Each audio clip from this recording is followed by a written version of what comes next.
حاجيتكم وجيتكم وبالخير والورد مسيتكم، والليلة بحكاية جديدة جيتكم، كنتمنى تعجبكم وتخليوا لي رأيكم فيها واشتركوا باش توصلوا بالحكايات الجديدة. ايوا يلا معايا وتبعوا كلامي والغاية، نسرب لكم خيوط الحكاية. كان يا مكان في زمن من الأزمان، هذا يا سيادي واحد السلطان شاب، وجهه منور كيف البدر في تمامه، وزينو يضوي الليل في ظلامه، كلامه تقيل ما يتهز في الهوا، وصوته رعد يزعزع في السما، عيونه كيسان وقلبه عامر بالعدل والإحسان. ورث العرش من بعد موت باه السلطان اللي خلى بصمه في كل مكان، وصار الشاب عابد يحكم بالحق، لا يظلم حد ولا يميل ليه ميزان. ولكن تحت التاج كان كيسكن هم غريب. السلطان قبل ما يموت خلى لولدو واحد الحكمة اللي حتى واحد ما عرف يفسرها. السلطان مولاي عابد بقى حاير، جمع الحكماء اللي قاريين السطور وما بين السطور، وعيط على العلماء اللي يعرفوا اسرار الفلك والبحور، وجاب حتى الفقهاء والعيان وكل من في المعنى مشهور. جلسوا في الديوان، كان الصمت حاكم المكان، والسلطان حط قدامهم الحكمة وقال: اللي فكر موز هاد الكلام اللي عندي مقام الشاه، واللي عجز غير يبعد على طريق السلطان. جبدوا المخطوطات وهزوا العين في السما وشافوا في النجمات، ولكن الحكمة كانت عصية، لا نفع فيها منطق ولا قضية. خرجوا كاملين حادرين الريوس، وبقى غير السلطان بوحدو سارح بخياله وغارق في تخمامه، وكيفكر منين غيبدا حكامه، وشكون غيلقى ليه جواب لهاد الحكمة اللي طيرت عليه نعاسو. حتى دخلت الخادم عبلة: مولاي عابد، لالا لغيت سيدي كتسناكم في الجلسة. نعم سيدي. قولي لها هاني جاي. هي الاولى مولاي. خرج السلطان عابد والنخوة باين عليه، الخدم والحراس دايرين بيه. وصل المنزل، كانت الغيث جالسة فوق السجاد من الصوف الحر، والجو عامر بريحة العود ونسمات الزهر اللي جاية من رياض القصر. الغيث كانت هي عمرة الدار، مرا لبيبة ورزينة، كلامها موزون وعقلها يوزن بلاد. على سلامتك ولدي. الله يسلمك اميمتي. ولدي عابد، مالك ولدي؟ كتبان ليا مهموم. هموم الدنيا اميمتي باش مشطوم، وزادني كلام با الله يرحمه حتى هو اللي فيه مغزى ومعنى، عجزوا الفقهاء والنجامة الكبار باش يفسروه. وشنا هو هاد الكلام ولدي اللي حتى العلماء والحكمة ما قدروا يفسروه؟ خلينا ناكلوا اللي قسم الله اميمتي ومن بعد نعاود لك. هي الاولى ولدي. عبلة عبلة، جيبي لسيدك يغسل يدو. تحطات الماكلة، ومن بعد ماكلة واللي قسم الله وكملوا، جلسوا يشربوا اتاي بقوامه ويتنغموا بجو الليل ونغاموا. كانت الغيث كتشوف خصة الماء اللي قدامهم، حتى دارت عند ولدها وتكلمات. هو عارف ما يهدى ليها بال حتى تسمع منه الحكمة اللي قال ليه با. ايوا مازال ما قلتي لي والو ولدي، اش قال لك السلطان الله يرحمه؟ السلطان اميمتي الله يرحمه قال لي اش كيقول الماء ملي كيغلي. سولت وعاودت وحتى واحد ما عطاني الجواب. مالك امي سكتي؟ واش عرفتي؟ هاد الحلة ولدي غتلقى عند وحدة لبيبة وحكيمة، وهي اللي غتجاوبك على هاد الحكمة اللي كان لك باك. هي عرفتيها؟ عرفتها ولدي، ولكن راني عاطيه العهد لباك باش ما نبوح ليك به حتى تفهم وتجاوبك عليه مولات السر، مولات النية. وفين غنلقى هاد مولات النية؟ غتلقاها ولدي، غتلقاها، غير خاصك تقلب. سكت السلطان، حنا راسو كيفكر فين غيلقى هاد مولات النية وفين غيمشي يقلب عليها. مشات الغيث تنعس، وبقى غير عابد بوحدو كيخمم. طاح الظلام وضوات القمرة على شجرة الرجا، وما حلات ليه الجلسة غير في جوف الليل في الدجا. الناس نايمة في سابع نومة وهو سهران يتسرجى، يحيد الهم والغبينة من طريقو العوجة.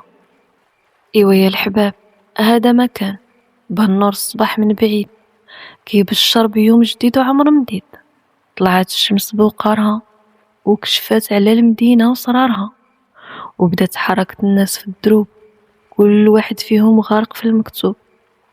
فاق السلطان وجاب ليه الخادم وحا يغسل وجهه ويفطر، حط ليه متاعو والسلام ديالو، هز فيه مولاي عابد عينيه وتكلم وقال: غير دي داك السلهامة موحى وجيب لي الباس ديال الخادم اللي كنخرج به للدوار، بغيت نشوف الاش خصهم. ولكن سمح لي يا مولاي، راك خرجتي البارح واليوم راه خاصك تكون في دار القضاء. الرعية ديالي يا موحى اهم من دار القضا دابا، يلا اطلق راسك. هي الاولى مولاي. حموان، سمعتي مولاي اش قال؟ لبس السلطان لبس الخادم وخرج هو وموحى، كل واحد راك منهم على عود، كيتمشاو بين ديورو ودار القبيلة حتى وصلوا لسوق الدلالة. شاف الناس في حوالها، هنا العطار كيوزن بميزان الذهب والنية، وليه الدباغ شاد في الجلد وقصته مع الوقت منسية. شاف الخراز اللي خيط في النعال ويقد في العيون، وشاف الدرويش اللي جالس في القنت وكيبان باللي في قلبه محبوب. سمع صياح البياع والشاري وقبضة اليد اللي تحسن في الثمن وتصفي الراي. الناس غاديين جايين وناس في الحوانت جالسين، شي ضاحك للدنيا وشي غارق في الدين. وسط داك الزحام خطفات عيون السلطان وحدة من النساء، كانت تخير في التواب عند واحد من التجار، لابسة الحيك ودايرة النقاب، ومن كلامها مع التاجر باينة شويطينة ما يديو منها الدياب. هزت عينيها في التاجر اللي طيحو الزرزر من فوق السور، وتكلمات وقالت: بشحال هاد التوبة سيدي؟ مرحبا مرحبا بلاله بنت سيدي، عرفتي تختاري، وهداك التوب ما كيعزلوه غير الناس الذواقه. لالا ولالك بنت سيدنا رسول الله. اي عليها افضل الصلاه والسلام. وهداك التوبه لاله راه داير 40 مثقال. 40 مثقال؟ ماشي بزاف، عيب عليك سيدي، باغي تبيع ليا التوب بضعف ثمنه. حاشا لاله، ولكن راه هاد التوب جاي من بلاد بعيده، وتوبو من التواب الرفيعه، ما كنجيبو غير لو وصونا الناس عليه. غنديه من عندك ب20 مثقال. لا واه لاله بنت سيدي، ما مسلك شي، راه كاين تواب اخرين تقدري تشوفيهم وراهم قل منه في الثمن. عندك تشوفني هكا وتحقرني؟ راه با حجرتو ثقيله، دير منها صروحات ومازال الخير يشهد. بنت حره غره، لبس غير اللي يحلى ليا، وهاد التوب الا خديتو من عندك راه غير باش نفرح ميمتي العزيزه، لبسو ونتباهى به بزيني حتى انا قدام بنات القبيله. ايوا اللي ما عرفك خسرك، وما يكون غير خاطرك لاله. وهاد التوب راه ما يكون غير ليك. قولي لي شكون هو باك؟ دير ليا منه 2 تفاصيل وكل وحده في لون. واخا لاله هي الاولى. مشى التاجر يجمع ليها اللي بغات، وهي كتدور عينيها في المحل، شافت في الراجل اللي كان واقف وعطيها بالدار، قدو قامة وعرضو هامة. دارت عند التاجر خلصاتهم وخدات اللي بغات وخرجات. مولاي السلطان حضر على شطارتها وشاف موحى وقال: سر القصر موحى حتى نلحق عليك. ولكن يا مولاي. تحرك موحى. مشى موحى وبقى السلطان تابع خناته حتى وصلت للدوار. ردات الساقية ووقفاتو عند الغريب دارت اللي من السوق هو تبعها، ما عمرها شافتو ولا هو من قبيلتها. واخا هكاك زعماتو سولات: شكون انت ومنين جيتي وعلاش وانت من السوق وانت تابعني؟ انا غريب وبراني وغير الطريقه اللي مدوزاني، هز معايا السر كنقلب ليه على مفهوم معاني. الا كتقلب على شي معنى شوف لك النجامه الكبار ولا الفقهاء ديال الدوار، هما اللي غيعطيوك الخبر.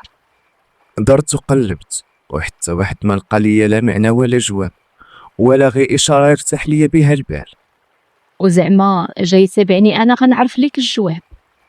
ايوا اللي ديرها بمول التواب اكيد غيكون عندها الجواب. انا ما درتهاش به، هو اللي عينو خضرا، وداك الثوب خديتو تمن دم وجهي. اللي بغى يمد يديه ويحيد ليا لساني، وزيدون اللي ناقصو اختارا ما يدخل سوق الشطاره. ايوا حتى دابا ما كاين باس بنت الناس، نقص عليك حكمتي وانت تعطينا شي تفسير ونمشي بحالي، ما شفتيني ولا انا شفتك. ايوا وهاد الحكمه اللي كتظن عندي ليها الجواب، اش عرفني باللي غتسيقني؟ وما تقولش هادي غير هبيله نديرها بها ونخوي القبيله. ايوا انت واش طارتك؟ الا جاوبتيني عليها طلبي كل ما تمنى تصيبيه قدامك، ولا جوابك ما والمنيش ما تلومي غير راسك. بلاتي عشتك جاي قصدني وكتهدد فيا الغريب. غريب ولكن عندي عقل يساوي قنطار، لا انت ولا غيرك يقدر يديرها بيا. خناتها طولت فيه الشوفة وتبسمات، حتى ترزيمتها مولاي عابد كيشوف فيها ما عرفها علاش طمرات. غوتت خناتها بحر صوتها حتى سمعوها رجال القبيلة وجاو كيجريو جهتهم. مولاي عابد ما عرف باش تبلى منين شاف هاد الخليقة اللي قدامه كتغوت. تما فهم المقصود، هادي باغية فيه المصيدة. في البلاصة نتف ليها القلادة اللي في عنقها ورماها في الساقية، فزك حوايجو ورجع حداها. وصلوا الرجال تلموا عليهم كيشوفوا فيهم خنزرين، وكل واحد منهم هز عتلة في يديه. اش وقع خناتة وعلاش كنتي كتغوتي؟ خناتها فمها تلجم، كتشوف هاد الغريب اللي باين عليه البيب وحكيم وما معاه ملاغة، دغيا فهم المقصود. صارت طريقها وبدات تمتم وتقلب على شي حيلة أخرى اللي تخرج بها راسها مع رجال القبيلة. والو اسيادي، ما كاين والو. غير هاد القلادة اللي شرا ليا با طاحت ليا في الساقية، وهاد الغريب الله يرحم ليه الوالدين جبدها ليا. خلعتينا خناتة، يسحب لينا غير شي مصيبة.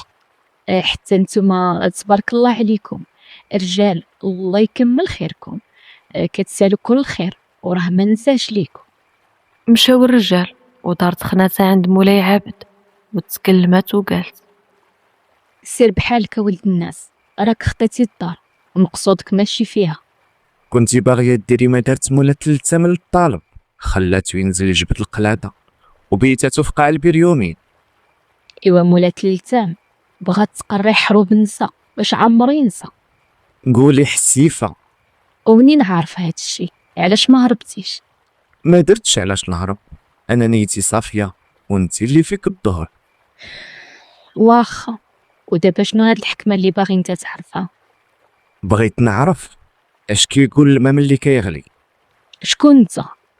ما انت من قبيلتنا ولا من دوارنا؟ هي عرفتي الجواب.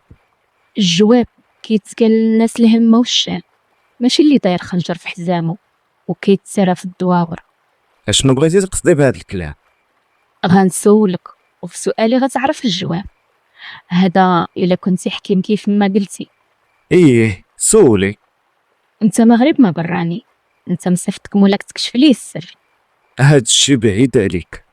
سير قول ليه، راه كيقول العود اللي سقيت منه التكويت. كيفاش؟ ما فهمتش. كلامي باين وواضح، غير الا ما بغيتيش تفهم. ودابا اسمح لي راه غنخليك. هزات خناتها رزيمتها وكملت طريقها، خلات مولاي عابد واقف ما عرفها اش قصدات ولا لايش لمحات. داروش طريق الغابة اللي منها غيمشي للقصر. وصل، حلوا ليه الباب ودخل جناحه وتعرض ليه محاحاني راسو، حيد حوايجو وهو كيقلب ويعاود ما عرف راسو باش تبلى. ومحا غير كيشوف فيه. علاش كتقلب مولاي؟ لالا ام الغيت راه من قبيله وهي كتقلب عليك مولاي. دارتها بيا مولات النقابة موحى. كيفاش مولاي؟ وشكون هاد مولات النقاب؟ الخنجر ديالي يا موحى ما كاينش. كيفاش مولاي؟ وانا بيدي الصباح جبتو لك. كنت عارفها غدارة، إمارة الدار كتبان على باب الدار. اسمح لي يا مولاي، ولكن على من كدوي؟ سمعني مزيانة موحى، غادي تجمع ليا كاع النساء ديال الدوار وحدة نساء وبنات كلهم اللي كيديروا الالتام وتجيبهم ليا. غتسولهم على الغريب مول الحكمة واش شفتوه اللي قالت لكم جيبوها ليا. أمرك مولاي. واللي غتكون بيناتهم سميتها خناتة جيبوها هي الأولى. هي الأولى مولاي. يلاه تحرك. طرموحة من حداه وحتى واحد ما ضرب موراه. أما عابد بدل الحوايج والغضب عمالي عينيه وتفكيرو كامل مشى مع الخنجر ضباه. ما خلاه يفكر كاع في اللي قالت ليه مولات نقاب. كان يسحب ليه الإنسانية، نية ما يقدروش يدروها بالرجال، ولكن طلعت ليه وحدة حية اللي بسمها تقتل كل من قال أنا راجل وسيد الرجال. خناتها كانت قريبة من دارهم، شافت تحت الحايك الخنجر اللي سرقات وفي خاطرها دوات. إيوا العود اللي تحقرو يهميك، ودابا خلينا نشوفو فين غيوصلوك كذوبك. واش انت غريب نيز ولا شي سلطان جاي من بلاد اخرى تقلب على المعنى لكلامك؟ ولكن على ما كيبان فمك ما فيه الجام، وانا اللي غنجمو نسرجو لك بيديا. خلوها ناس زمان لا يحرق فيهم شي عظم. نوصيك يا وكل الراس في البير ربيع ضامو، ضحك ولعب مع الناس وفمك متليه الجامو.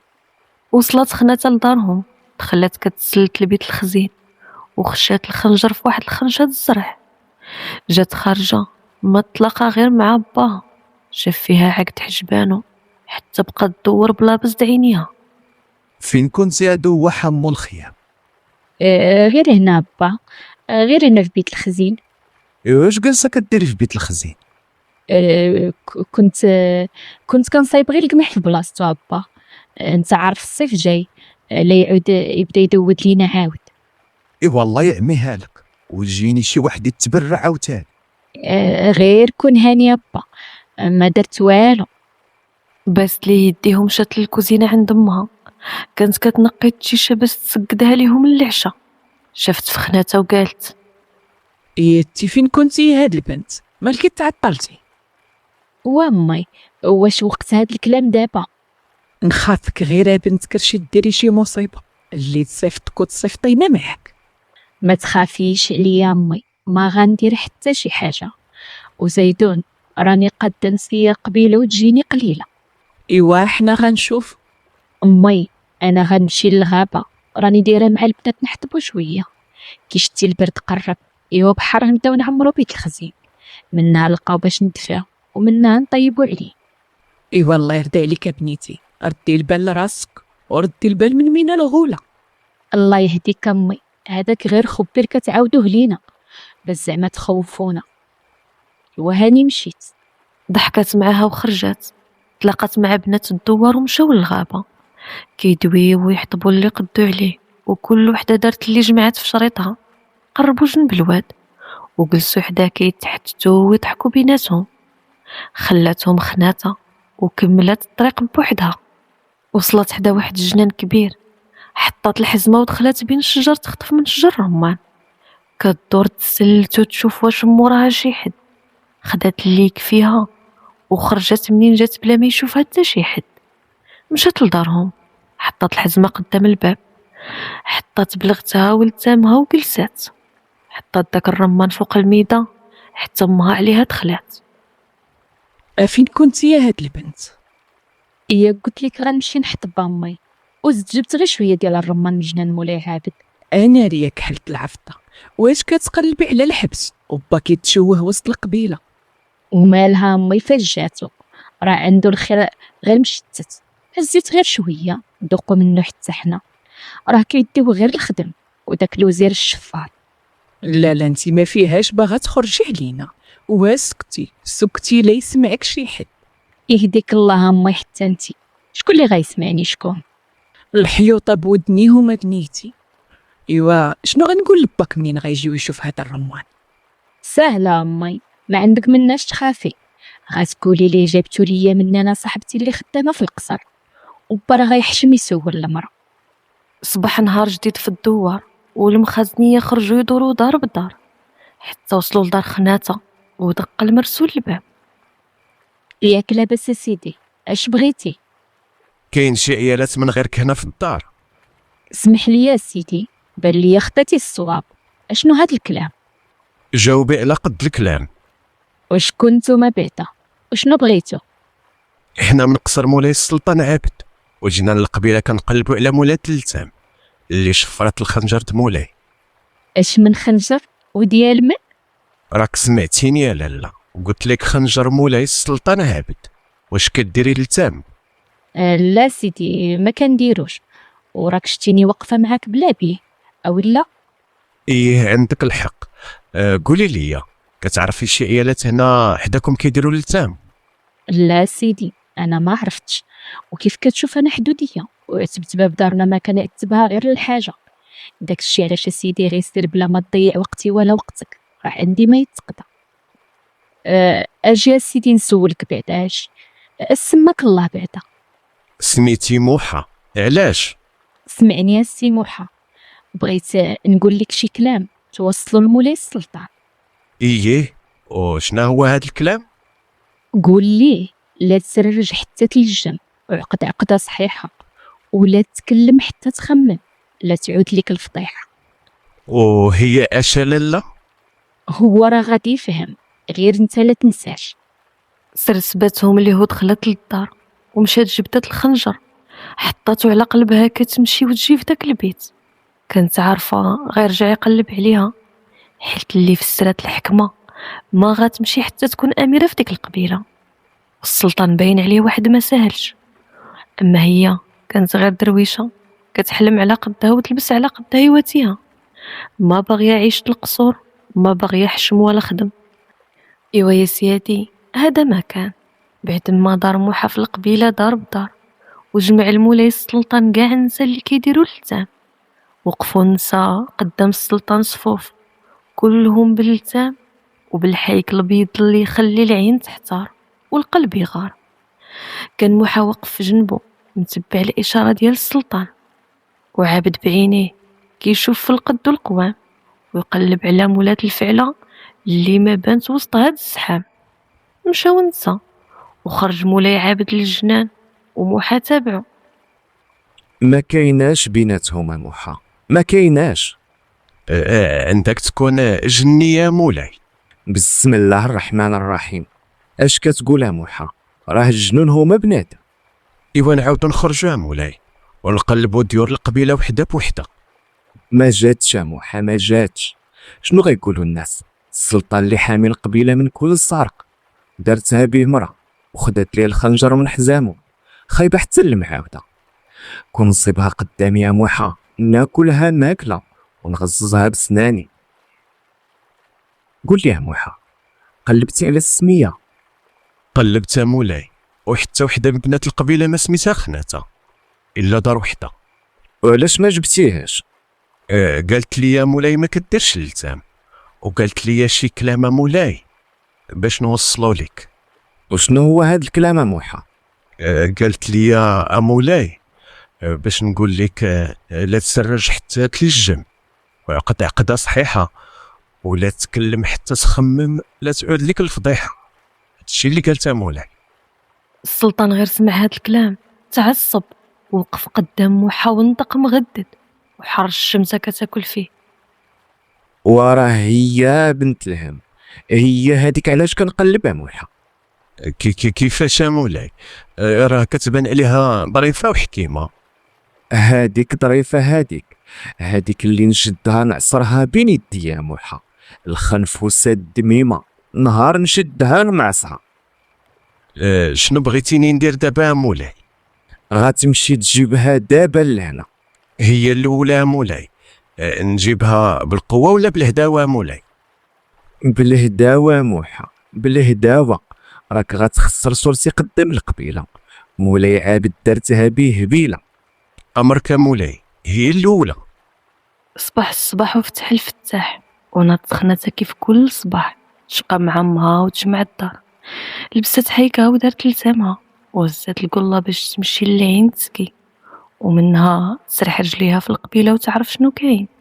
شفت فيها امها وقالت: فين غادا مدرحة هاديك دواحة؟ انتي كتشوفي يا ميمتي غدا غير العين نسقي. ايوا قولي لي بعدا، فاش ما كنتش رجال السلطان اللي جاو لهنا اش بغاو؟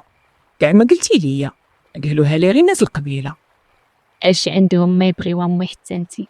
هادوك راه ما عندهم لا شغل لا مشغاله. عندك يا بنيتي تكوني غير درتيها بيه حتى هو وتجبدي علينا النحل. يهديك الله ميمتي، اش غنديرها بالسلطان؟ واش انا من مقامو؟ ايوا اللي تسرق من جنانو الرمان ديرها وتقد بيها. سمعوا دقن في الباب ومشات خناتها تشوف شكون، وقبل ما تحل طلات من شق الباب لقات رجال السلطان. رجعت عند امها كتجري. امي وعمي نوطي يا امي دغيا نوطي. وانتي مالكي يا هاد البنت وشكون جا؟ وغير بشويه امي لا يسمعونا، راه رجال السلطان اللي كاينين في الباب وقيلا باغيين يديوني امي انتي. ها اللي كلنا يا انتي اش درتي لهاد البنت؟ هو صافي دابا امي، شوفي غتسمعيني ياك، غتخرجي عندهم وتقولي ليهم هذيك على من كتقلبوا قلبت العتبه وبدلت الرحبه، وفي السرويه مشات تجيب الخليقه اللي كتمشي بلا رجلين وتشوف بلا عينين. هادشي اللي غتقولي امي. لا لا يا بنيتي، هاد التبوهيل ديالك خرجي انتي نيت وقوليه لهم، انا ما دخلني في هادشي.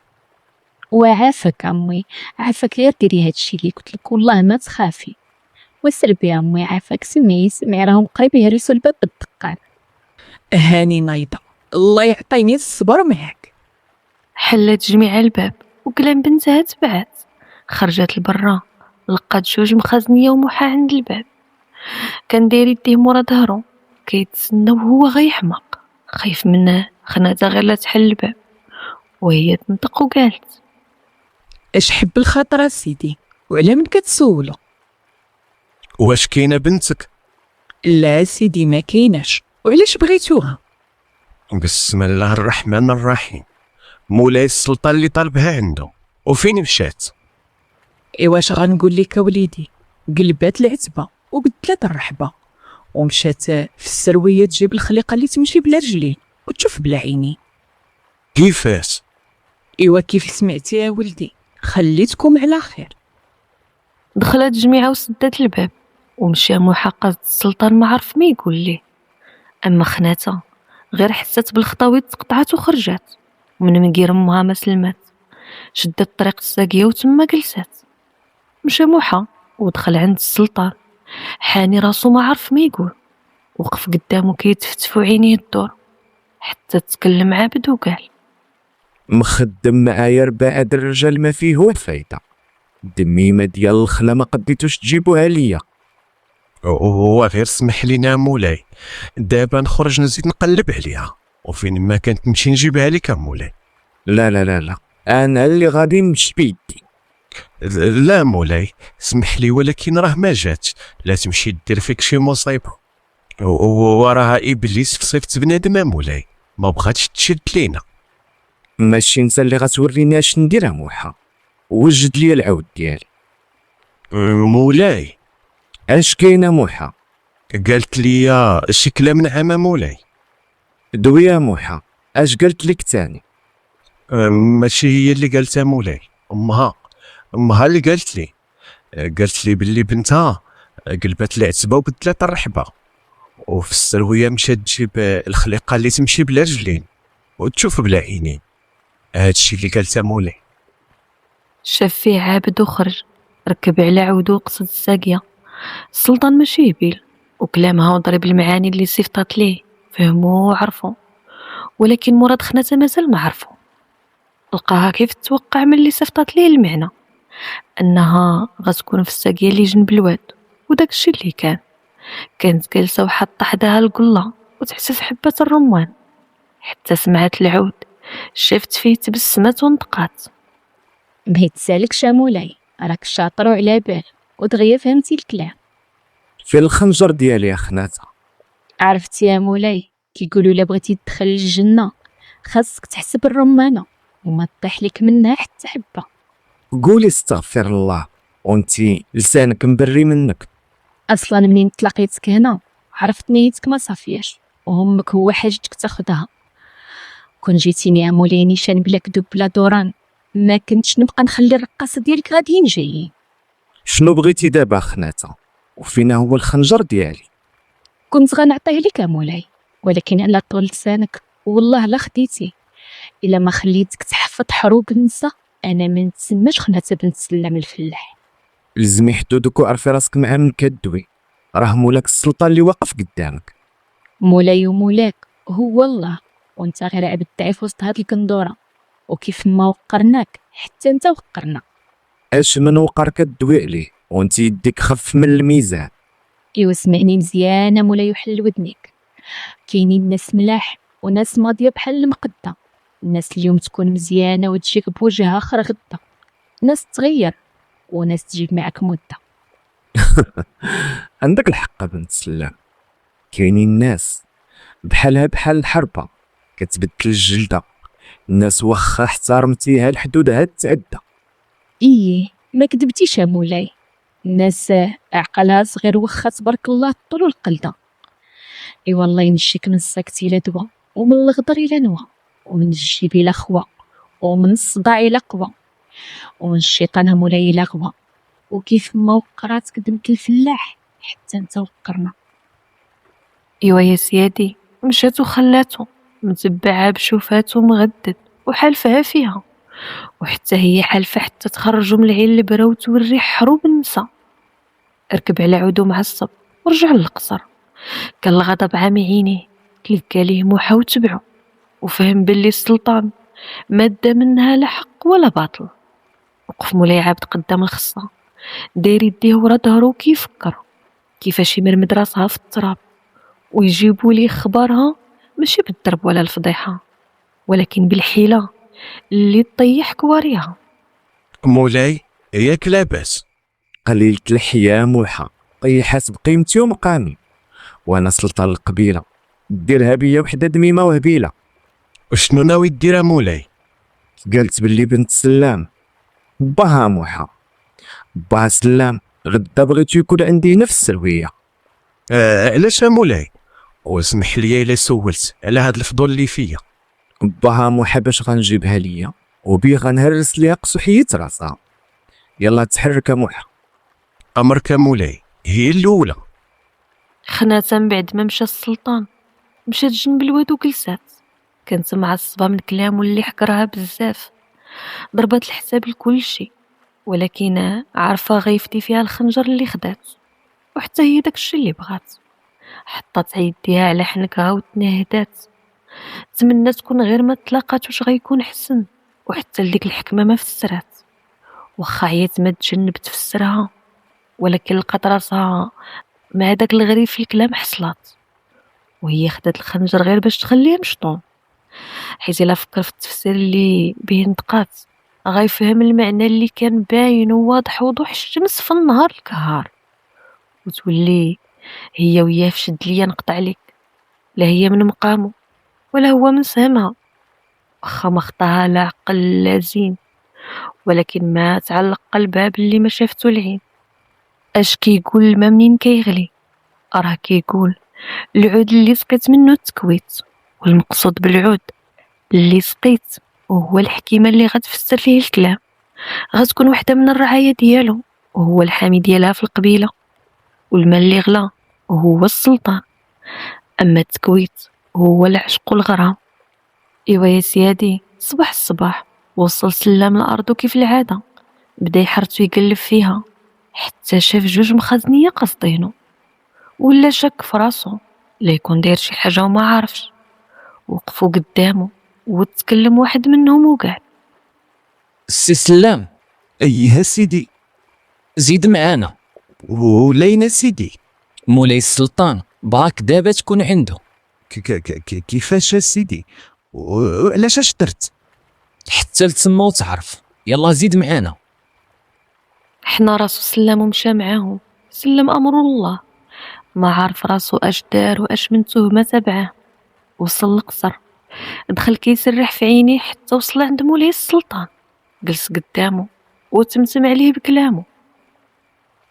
بغيتيني يا مولاي؟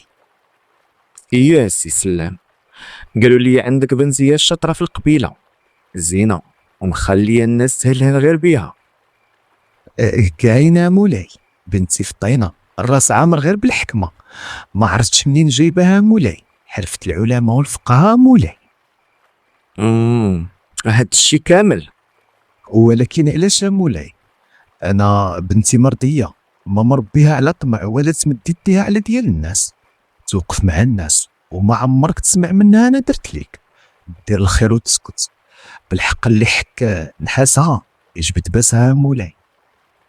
سمعني مزيان سلام، من جاور الجواد جات بجودهم، ومن ناسب الردال خاب النار، من جاور القدرات تخب حمومها، ومن جاور الصابون جاب نقاه.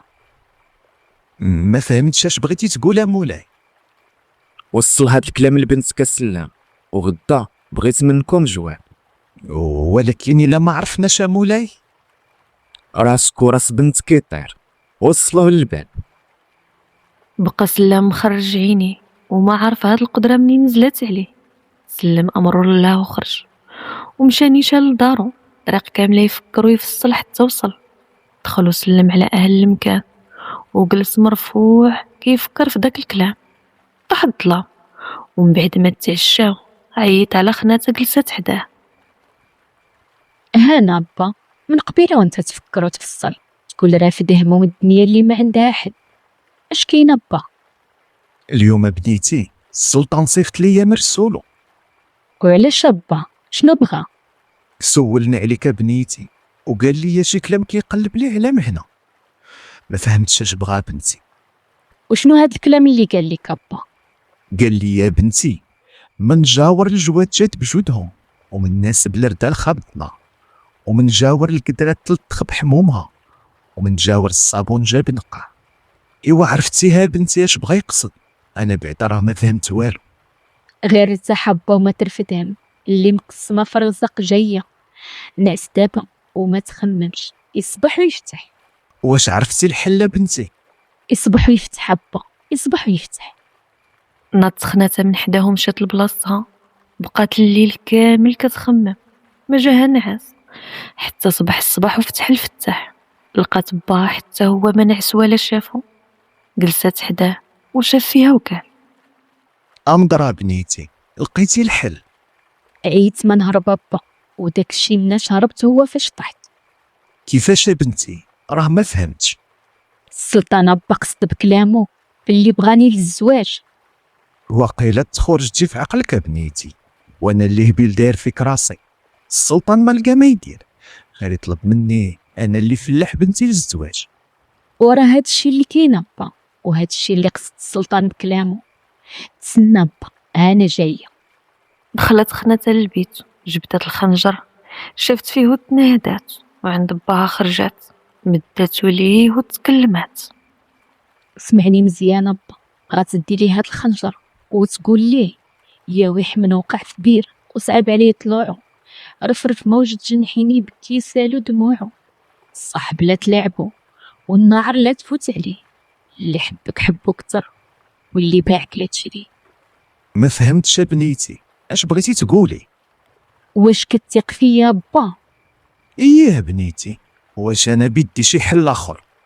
ايوا سير با وما تخافش، وقول غير هادشي اللي قلت لك للسلطان وما تخمم ما ترفدها. تق سلام بكلام بنته وقصد قصر السلطان. دخل عنده وجلس قدامه، كان السلطان كيشوف فيه كيتسناه ينطق كلامه، وسلام خايف ويدور في عينيه واش جواب بنته غينجيه ولا هو سبب خلاه وغتكون هادي الاخر عليه. وتكلم عابد وقال: دوي يا سلام، قول اش عندك.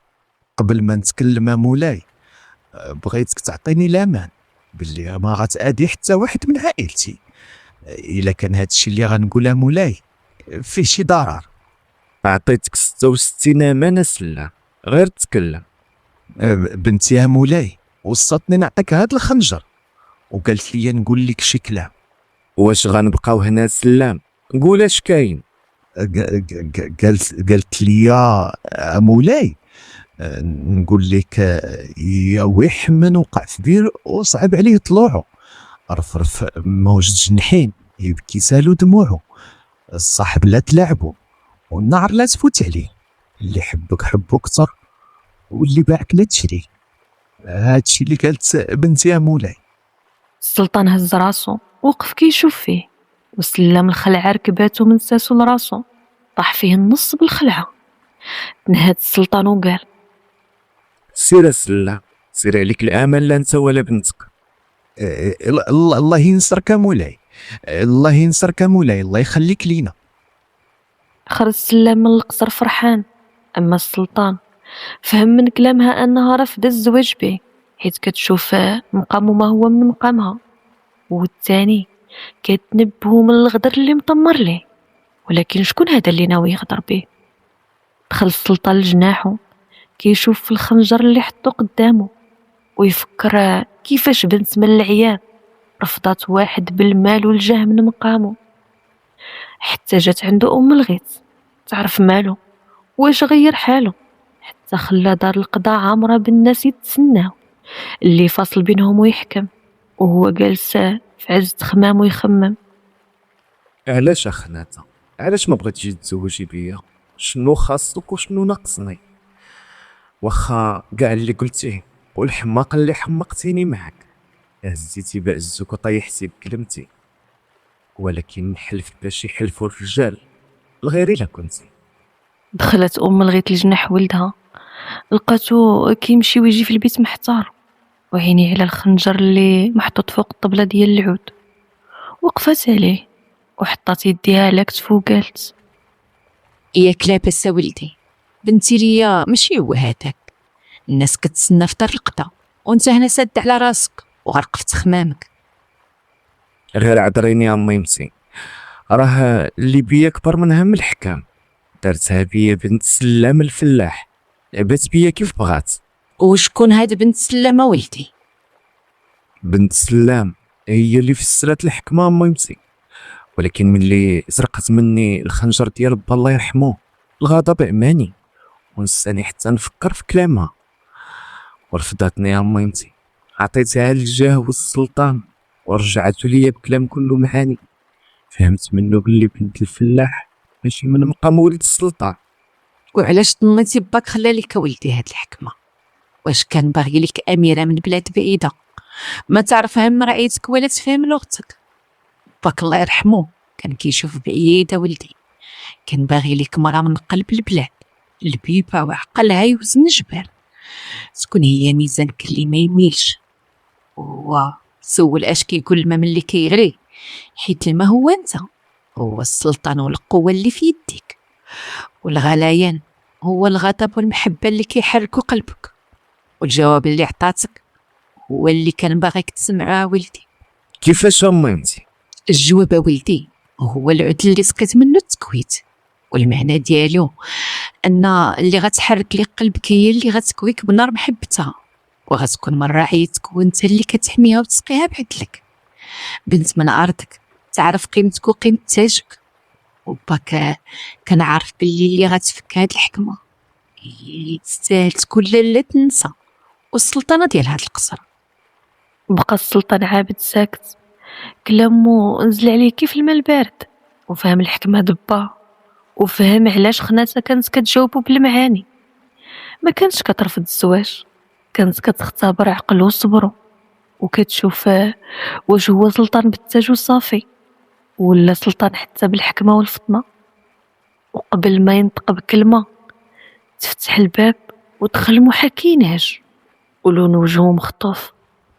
مولاي مولاي، شدينا ديك الفعل اللي دارت فينا هاد الحالة. شكون موحى وعلى من كدوي؟ خناتها مولاي، خناتها، الحراس شدوها كسرق الرمان من جنانكم ويديها عامرين بالخير اللي ماشي ديالها. كيفاش؟ ديوها لدار القضاء، هاني جاي. هي الاولى مولاي. ايوا يا سيادي، كانت خناتها واقفة وسط دار القضاء، الحراس دايرين بها من كل مكان، راسها مرفوع وعينيها نيشان في السلطان. دخل عابد وشاف فيها غضبان، جلس على الكرسي، وحتى الغيث جلست حداه، حتى هي باغا تعرف فين غتوصل هاد الحكايه. الخنجر ديالي ما قنعكش، زدتي دابا على رماني. كاين شي سرقة مولاي اللي كتمنع خسارة كبر منها. خرجوا كاملين وخليونا غير بوحدنا. خوات دار القضاء وبقاو غير هما بربعه، السلطان وامو وموحى وخناتها. وتكلم السلطان وقال: تكلم يا خناتها، شنو كنتي كديري في جناني؟ بغيت ناخد غير شوية د الرمانة مولاي. وهذه راه ماشي اول مره كندخل لجنانكم. كنت كندخل وناخد اللي قسم الله، ولكن كنت كنسمع اكثر ما ناكل. سمعت كلام ما يتقالش وخطيط ما يتخيطش. ولد عمك اللي عينو على عرشك شحال من مره سمعتو كيدوي مع الوزير على الغدر، واليوم مولاي سمعتو كيقول باللي هاد الليله هي التاليه، وان السم واجد في كاس داتاي اللي كتشربو كل عشيه. اش هاد الكلام اخناته؟ وقلت لك اللي سمعتها مولاي وهو اللي كاين. وباش غنثق بكلامك؟ تيق ولا ما تيقش مولاي، انا قلت لك اللي عندي. واش انا غنخليهم يشدوني؟ كون راني هربت كيف كل مره، ولكن قلبي ما طاوعنيش مولاي. هي مولفه كتاخدي الرمان من جناني اخناته؟ كل عام مولاي. موحى، أمرك مولاي. عيط على المخزنيه، جمعوا ليها الرمان ووصلوه ليها للدار. غتخليني نمشي يا مولاي؟ سيري اخناته. الغيت شاقات حطت يديها على قلبها من هاد الكلام اللي سمعت. كانت ديما شاكه في ولد لوسا، ولكن ما عمر هاد الناس غيوصلوا الطمع ديالو انه يسمم ولدها. اما السلطان بقى غير مصدوم وموحى اكثر منه. واش تقتي بها مولاي؟ ما خسر والو يا موحى، دير ما فراسك خبار وقم بالواجب. هي الأولى مولاي. تعاشت العشيه، كان عابد جالس في مكانه وعند رجليه جالس اللي كيكب ليها تاي، وحتى من الوزير ولد عمو جالسين حداه وكيسمعوا ليه ويتبسموا. هز عابد راسو شاف موحى وغير بالاشاره فهم المعنى. اعطيني كاس يا صالح. صالح كان كيترعد، شاف فيه وشاف الوزير ومدو ليه. شد له عابد الكاس في يديه، هزو في السما وكيشوف فيه، ودار عند الوزير وقال: هكا يدير من في الحكام، انت الاول. الوزير ما عرف راسو باش تبلى، بقى غير كيشوف في الكاس. هز راسو في السلطان وتكلم وقال: ما نتفضلش عليك مولاي. لا الوزير، انا اليوم بغيت نكرمك، راك ضيف عندي ولا لا موحى؟ أيها مولاي. لا مولاي، غير بلاش. خد من عند مولاي، ما تخليش يديه ممدود السي الوزير. الوزير شاف السلطان وشاف في الكاس، مد يديه باش ياخدو ويشرب منه، ولكن ما قدرش، خاف ورماه من يديه. اما عابد خد زر فيه وما عجبو حال، وقف وشاف الحراس ديالو اللي داروا بيهم وشدوه. الهضر صعيبه الوزير ياك؟ والله مولاي. ما تحلفش الوزير، شكون صلبك عليا؟ ولد عمك مولاي. سليمان ولد عم السلطان شاف الوزير وقال: سكت الغدار، شكون سلطك علينا؟ ما تثقش بها مولاي. هو مولاي، هو اللي طمعني والطمع طاعونا مولاي. متفق مع وزيري باش تقتلني يا سليمان، هادي اللي ما عمري تسميتها منك. ما كاينش هاد الشيء يا مولاي، راه غير كيكذب. سكت، ما نسمعش حسك. هاد المره حتى حاجه ما غتفلتك من بين يدي يا سليمان. عمك الطمع والغدر كيمشي ليك في دمك. كان غيكون ما خاصك حتى خير، ولكن انت عطيتي لي اللي تمدات ليك، ديوهم عليا. يا سليمان ما يطلب ويرغب فيه، ولكن السلطان هاد المره الغضب عمى عينيه وما بغى حتى يشوف فيه. دخل جناحه معصب حتى كيشوف لاله ام الغيط داخله عنده، كانت فرحانه ومبشوره. ولدي الغالي سيدي عابد. اش كاينه لاله راحتي؟ صافي مسمار وطرقتها ولدي. كيفاش؟ وشنو درتي يا ميمتي؟ خناتها اعتبرها مراتك ولدي، دخلت ليا لقلبي ديك البنت وهي اللي تليق لك. واش قبلات؟ ايها ولدي، ويلا جيت عندهم من الدار قبلات، والليله غتكون انا هي وباها وامها باش نبداو التوجات العرس. طاح الليل وبانت كمرتو وجات لالات البنات للقصر. كانت خناتها واقفه في جناح الضيافه، زينوها الوصيفات ولبسوها حتى دخل السلطان وقف قدامها. ما بقاش كيشوف فيها، شفت السلطان راعيته، ولكن شفت الراجل المرتو اللي خطفت قلبه وعقله وتكلم وقال: جاوبتي على الحكمه دبا واختبرتي حتى الحكمه ديالي ورجعتي ليا الخنجر واليوم رجعتي لي حياتي وقلتي لي اللي حبك حبو كتر واللي باعك لا تشريه. وانا اليوم ما باغي نشريك لا بمال ولا بجاه، انا كنطلبك يا خناتة بنت سلام تكوني شريكة حياتي وتكوني السلطانة د هاد البلاد، تكوني النور اللي كيضوي ليا طريقي. ايوا يا الحباب، السلطان الحكيم ما تليق به غير سلطانة حكيمة. زدوز السلطان عابد بخناتة وما بقاتش غير بنت الفلاح، لكن ولات لاله خناتة، السلطانة اللي حكمت بالعدل والحكمة جنب راجلها. والناس في القبيلة بقات كتعاود حكايتها، حكاية مولات النية الشاطرة اللي سرقت خنجر السلطان ومن بعد سرقت قلبه. وعاشوا في تبات ونبات، خلفوا الصبيان والبنات، وحكايتي مشات من واد لواد. انا بقيت مع احبابي ناس الجواد.